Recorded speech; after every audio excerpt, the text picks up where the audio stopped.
Share बाजार एक ऐसी दुनिया जिसके बारे में सबने सुना तो है, पर शायद पूरी तरह से समझते नहीं। इसका असर हमारी जिंदगी पर हर पल पड़ता है। सुबह जो हम टूथपेस्ट इस्तेमाल करते हैं, उससे लेकर हमारे सपनों का घर खरीदने तक। पर सवाल ये है कि ये काम कैसे करता है, कैसे कुछ लोग इसी बाजार से करोड़पति बन जाते हैं और कुछ अपनी पूरी जमा पूंजी गंवा बैठते हैं। तो चलिए आज इसी पहेली को सुलझाते हैं और इसे बिल्कुल शुरू से समझते हैं। सिर्फ 3 शब्द, बड़ा सोचो। ये वो सलाह थी जो एक माँ ने अपने बेटे को दी जब वो अपनी जिंदगी के सबसे मुश्किल दौर से गुजर रहा था। और ये सिर्फ सलाह नहीं थी, ये वो चिंगारी थी जिसने एक साधारण ट्रेडर को भारत के सबसे कामयाब निवेशकों में से एक बना दिया। जी हाँ, हम बात कर रहे हैं विजय खेड़िया की। एक ऐसा नाम जो आज इंडियन स्टॉक मार्केट में कामयाबी और हिम्मत की मिसाल बन चुका है। आइए जानते हैं उनकी इस असाधारण कहानी को। जरा इस सफर को देखिए। 14 साल की उम्र में पिता को खोना, 19 में ट्रेडिंग शुरू करना और फिर इतना बड़ा नुकसान कि मां के गहने तक बेचने पड़ गए। लेकिन फिर साल 2004 में एक बहुत बड़ा बदलाव आया। उन्होंने शॉर्ट टर्म ट्रेडिंग का रास्ता छोड़कर लॉन्ग टर्म यानी लंबी अवधि के निवेश को अपनाया। और यही वो फैसला था जिसने उनकी पूरी कहानी बदल कर रख दी। और आज विजय खेड़िया की नेटवर्थ कितनी है? करीब करीब 1723 करोड़ रुपए। ये सिर्फ एक नंबर नहीं है, बल्कि ये उनके धैर्य, उनकी दूर की सोच और उनकी मां की उस सलाह बड़ा सोचों का जीता जागता सबूत है। अच्छा, ये तो हुई एक इंसान की कामयाबी की कहानी। पर सवाल ये है कि ये पूरा सिस्टम, ये शेयर बाजार आखिर आया कहां से? इसकी जड़ें सदियों पुरानी हैं, जो हमें इतिहास में बहुत पीछे ले जाती हैं। सोचिए, इसकी शुरुआत हुई 1500 के दशक में फ्रांस की गलियों से, जहां कुछ लोग कर्ज का हिसाब किताब रखते थे। फिर 1602 में डच ईस्ट इंडिया कंपनी दुनिया की पहली ऐसी कंपनी बनी जिसने आम लोगों से पैसा लेकर अपने जहाज समंदर में उतारे। और भारत में इसकी शुरुआत हुई 1875 में मुंबई में एक बरगद के पेड़ के नीचे। वहीं से आज हम सेबी और एनएसई के आधुनिक दौर तक पहुंचे। चलिए अब सबसे मजेदार सवाल पर आते हैं। कोई छोटी सी कंपनी इन बड़े बड़े स्टॉक एक्सचेंजों पर लिस्ट होती कैसे है? आइए इसे एक बहुत ही आसान से उदाहरण से समझते हैं। मान लीजिए कि एक फास्ट फूड की दुकान है, XYZ फास्ट फूड। उसका खाना बहुत मशहूर है और अब वो पूरे देश में अपनी ब्रांच खोलना चाहती है। आइडिया तो जबरदस्त है, पर इसके लिए चाहिए बहुत सारा पैसा। अब ये पैसा आएगा कहां से? यहीं से शुरू होता है IPO यानी इनिशियल पब्लिक ऑफरिंग का सफर। पहले कुछ बड़े निवेशक पैसा लगाते हैं, फिर एक इन्वेस्टमेंट बैंकर सारे कागजात तैयार करता है।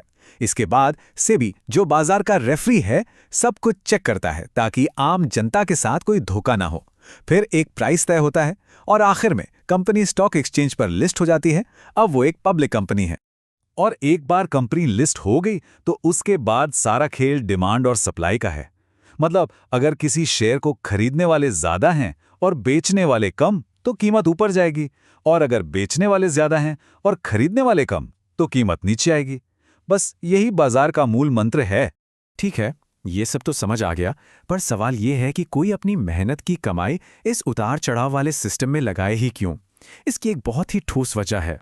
और वो वजह है एक ऐसी चीज जो चुपचाप हमारी मेहनत की कमाई की कीमत को खा जाती है, और वो है महंगाई यानी इन्फ्लेशन। इसे ऐसे समझिए, साल 2015 में 10 ग्राम सोने की कीमत थी लगभग 26,000 रुपए। और आज सिर्फ 9 साल बाद उसी 10 ग्राम सोने की कीमत है लगभग 76,000 रुपए। मतलब अगर वो 26,000 रुपए किसी ने घर की तिजोरी में रखे होते, तो आज वो उनसे उतना सोना नहीं खरीद सकते। उनके पैसे की वैल्यू कम हो गई। यही है महंगाई का असर। तो साफ है, अगर पैसे को बढ़ाना है तो उसे ऐसी जगह लगाना होगा जो महंगाई को मात दे सके। बैंक FD एक सुरक्षित रास्ता तो है, पर उसका रिटर्न अक्सर महंगाई दर के आसपास ही रहता है।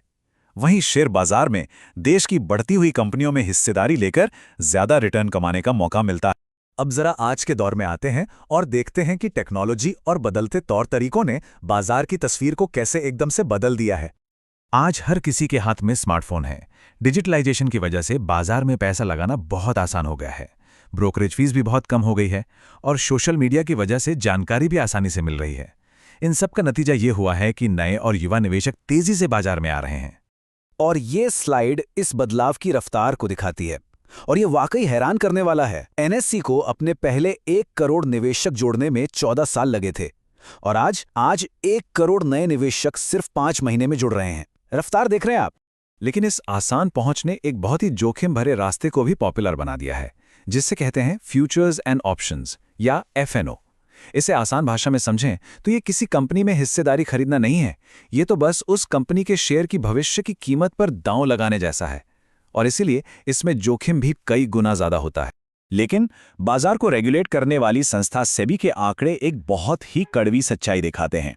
FNO में ट्रेड करने वाले हर 10 लोगों में से 9 लोग पैसा गंवाते हैं। जी हां, 10 में से 9। और ये आंकड़ा तो और भी चौंकाने वाला है। वित्त वर्ष 2022 से 2024 के बीच FNO में आम लोगों को कुल मिलाकर 1.8 लाख करोड़ रुपए का नुकसान हुआ है। ये वो पैसा है जो आम लोगों ने इस ऊंचे जोखिम वाले खेल में गंवाया है। तो ये हमें उस आखिरी और सबसे जरूरी सवाल पर ले आता है जो हर किसी को बाजार में कदम रखने से पहले खुद से पूछना चाहिए। जो किया जा रहा है वो एक सोचा समझा रिसर्च पर आधारित निवेश है या फिर किस्मत के भरोसे खेला गया एक जुआ? इसका जवाब ही तय करता है कि बाजार में कहानी विजय केरिया जैसी बनेगी या फिर उन 90% लोगों जैसी